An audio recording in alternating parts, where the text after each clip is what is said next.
ჩვენ პიროვნულად როცა ვინათლებით ქრისტეს ვაძლევთ პირობას რომ მისი ერთგული ვიქნებით არა ადამიანებს ჩვენ ვერ ვიქნებით გარანტი ვერც პატრიარქების ვერც სინოდის იმიტომ რომ ეს აჩვენა ისტორია მრავალგზის ჩვენ ვართ ჩვენი ღმერთის და სინის წინაშე უნდა ვიყოთ ერთგულები ყველა ქრისტიანი უპირობოდ არავის არ უნდა დავემორჩილოთ პავლე მოციქული რას ამბობს მე ისევე მომბაძეთ როგორც მე ქრისტეს ვბაძავ თუ ჩემში ქრისტეს ვერ დაინახავთ მაშინ მე ზურგი შემაგციეთ იმიტომ რომ მე არ ვარ მაგის ღირსი აი ეს არის დამოკიდებულება ჩვენ სასულიერო პირში და ადამიანებში უნდა დავინახოთ პატიოსნება სინისი ღმერთი სიყვარული და იმის მიხედვით უნდა გამოუცხადოთ ნდობა და რას ხედავთ ჩვენ ამას ვერ ვხედავთ ეს არის ტრაგედია ჩვენი როდესაც მე სასულიერო პირი ამას ვლაპარაკობ მე წელში მოხრილი ვარ მე არ ვარ გამიდული და გამართული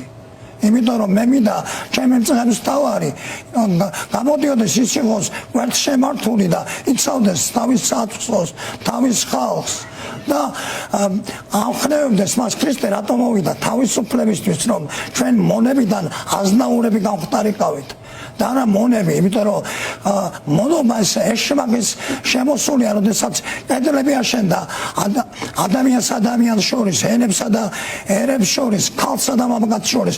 დღეს ნახეთ რანაირი ფემიციდი ხდება ქალების მასიური მკვლელობები მიდის და ამ დროს ჩვენ მართლმადიდებლები რომ რა უმედურება გვჭირს ჩვენ, რას ვხედავთ, რას ვისმენთ, როდესაც ქრისტე ეკლესია უნდა ამარილებდეს, აგეთლუშობილებს ანათებდეს უნდა ყველაფერს ჩვენ დაბნელებულ სამყაროში ვართ აი კიდე გავიხსენებ ამ ეთერიდან გაბრიელ ქიქოზე როცა აკურთხეს ის გამოდა და თქვა ხალხო ილოცეთ ჩემთვის რატო იმიტომ რომ მღვდელმთავარსო ორი ვარიანტი აქვსო ერთი შეიძლება იყოს საკვამურიო და მეორე კელაპტარიო და მე მეშინია საკვამური არ გამოვიდო და გარემო არ დავაბნელეო და დღეს მე საკვამურებს მეც ვხედავ და კელაპტრებს ძალიან ცოტას რომელიც გაანათებს ჩვენ პატარა წოთის სოფელს და ეს მინდა უთხრა ყველას ჩვენ დაბნელება ჩვენ სინათლისკენ უნდა დავდიოდეთ და ეს უნდა იყოს და ეს მინდა მოუწოდო ჩვენს ხალხს 88% ძალიან მაშინებს მე იმიტომ რომ ასეთი ავტორიტეტის მქონე ადამიანს დიდი გავლენა აქვს ძალიან და რა თქმა უნდა რომ ეს დაბალი რეიტინგი ჰქონდეს სხვა იქნებოდა მაგრამ ეს ავტომატ უპირობოდ ღებულობს ხალხი ამას რადგან მან თქვა ესე იგი ასია იმიტომ რომ მათ განათლება არ აქვთ მათ არ იციან სახარება რომ გითხო რომელი სახარება მოწუნეს გააჩერო და უთხრა ვერ გეტყვის მახარებლებს ვერ ჩამოგითვლის ეს არის ტოტალური სიბნელე, გაუნათლებულობა. და რატო არის ეს? იმიტომ რომ გაუნათლებელი ადამიანი იოლის ამართავია. და ეს არის ძალიან ცუდი რეალობა. და მე მოვალე ვარ, მე ღმერთის წინაშე მე პირობა მაქვს და იჯვარს ვატარებ, იმიტომ რომ მე დისკომფორტის მეტი არაფერი არ მექნება ამითი. არ მიხარია ვიტანჯები პრინციპში, აი ასე ოფლიმას ყავს, იმიტომ რომ ამის თქმა მიწევს. ამის თქმა მიწევს მთელი ჩემი ქართველი ხალხის წინაშე, იმიტომ რომ მე იმათი ძმა, იმათი მამა და იმათი შვილი ვარ ასევე. ეს არის ჩემი პოზიცია. მინდა მაინც ვიკითხო, მამა ზაზას ვკითხო, მე მყავს ბევრი ადამიანი ირგვლივ, ვისაც აქვს ძალიან სერიოზული დაბრკოლება აი ასეთი ტიპის ჟესტების გამო, მღვდელმთავრების სხვადასხვა განცხადების გამო.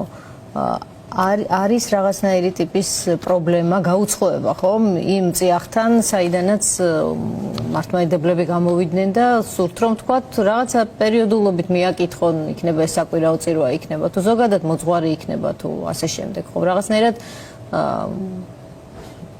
დაკარგა ავტორიტეტი ამ სივრცემ. ძალიან ბევრი ადამიანისთვის, მე არ ვიცი, არ დამითვლია ეს რამდენია, მაგრამ არის თუ არა მათთვის სათქმელი რამე აი ასეთ დროს. ხო თქვენ წმენაში ძლიერი ხართ, თქვენ მოძღვარი ხართ, თქვენ ეს არ გიხებათ ასეთი დროს. ბატონო, მაგრამ მიცე ხო. რა თქმა უნდა, პირველ რიგში წმენა არ არის რაღაცა გაურკვევლობა. წმენა არის დიდი გაურკვევლობა, დიდი სინათლე არის. და სინათლე როგორ არის წმენა მოსმენისგან არის. მოსმენა ვისი ღმერთის სიტყვის თუ ადამიანი მოისმენს ღმერთის სიტყვა, რომელიც წმინდა წერილში, წმინდა წიგნშია ჩაწერილი, მადლობა ღმერთს დღეს გუტენბერგის შემდეგ ეს წიგნები ყველასთვის არის ხელმისაწვდომი. ადექიდაც აიგითხე, რას ლაპარაკობს ეს შენი მოძღვარი? მოდის თუ არა შესაბამისობაში, აკეთებს თუ არა სწორ ინტერპრეტაციებს, არის თუ არა შენი მოყვარული, ცდილობს რომ გაგიადვილოს ეს წუთისოფერი თუ გაგირთულოს და დაგამძიმოს. ეს ყველაფერი არის, როდესაც ჩვენ ხედავთ მილიონებით გაჯერებულს, აი წარმოგიდგენთ, მღვდელმთავარი არის, ყველა მღვდელმთავარი არის ბერული აღთქმით და ბერული აღთქმიდან ერთ-ერთი შემადგენელი ნაწილია უპოვარება. ანუ არაფერი არ უნდა გქონდეს პირადი საქმარი ნივთების გარდა, სამოსერი და ჯაგრისი და რაღაც ამდაგვარი. ფექსაც, ეს რომელიც ჭირდება აუცილებლობით ადამიანს, სადგაგონინა მილიონერი ბერი მონაზონი, რომელსაც რაღაცა დაუუყებელი სურვილი აქვს, რომ გააკეთოს ეს და ამაზე რა პასუხი აქვს? როგორი პასუხი უნდა გასცეს? შეუთავსებელი როგორ უნდა შეათავსო ერთმანეთთან? ან იმას როგორ უნდა მოусმინო, შედამოწმო? თუ ერთი უწერია მას პროტოკოლი წესების ერთობლიობა ხო?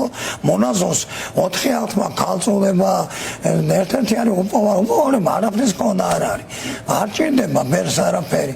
ფუფუნებაში არ უნდა ცხოვრობდეს რაღაც ადამიანები, რომ ზაქშის პური რომ იტანოს, დაგავშირო იქებიან და შენ 9 მილიონიან მანქანაში რო დგები და მთელი გარაჟები გავს. რა პასუხს აძლევ ღმერთს? როგორ შეიძლება შეათავსო?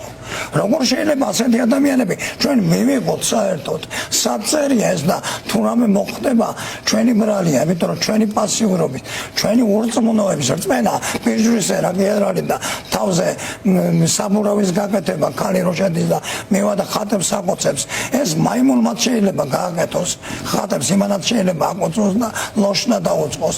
რწმენა არის გონება, რწმენა არის სულთა სინდისი ადამიანში ყოფი, რომელსაც ვერავინ ვერაფერს ვერ გაუმეტავს და ასეთი სინდისი მოვედით ჩვენ ამ ქვეყანას. ასე ცხოვრობდით, ასე ვიბრძოდით, ასე ვაკეთებდით, ასე ვაშენებდით და მოვიტანეთ დღეს საქართველოს და თუ ასე არ გაგრძელდება ჩვენ საქართველოს ღირსი არ ვართ ამის სტარების ღირსი. თუ ასე უნდა ვიცხოვროთ და ჩვენ ადგილს სხვა დაიკავებს. მე ამას ასიდად არ ვამბობ. არავით არის ღვთისმშობლის წინმკვეთრობა არ გვიშველის. თუ ჩვენ არ დავდექით ღმერთის წინაშე გულწრფელად და მართებულად. აი ეს მინდა უთხრა ყველას, ვინც მომისმენს და მეგმედია რომ დამეთანხმება, იმიტომ რომ ამას მთელი გულით და მთელი გონებით ვლაპარაკობ. დიდი მადლობა.